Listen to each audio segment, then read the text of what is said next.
มาเด้อผู้ใดหิวข้าวเอาข้าวเหนียวมาเด้อเอามาจ้ำกับแจ่วมะเขือเมนูนี้เฮ็ดง่ายๆแต่ว่าเฮ็ดเท่าใดนี่ข้าวเกือบเบิดติ๊บ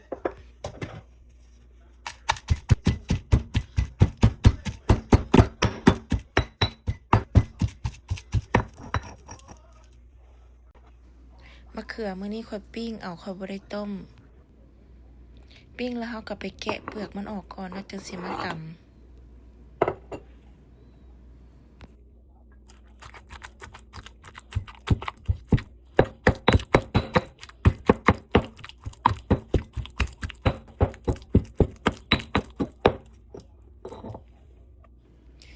เครื่องปรุงข่อยใส่มีแต่ปลาแดกกับแป้งนัวถ้าไผบ่กินปลาแดกก็ใส่น้ำปลาหรือว่าเกลือก็ได้เด้อ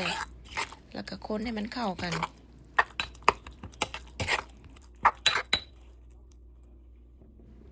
คนเข้ากันดีแล้วก็พักหอมเฮาลงไปแล้วก็พักหอมลาบพร้อมพักหอมลาบกับแจ่วมะเขือนี่คือว่าเข้ากันดีโอเคแล้วมาเด้อ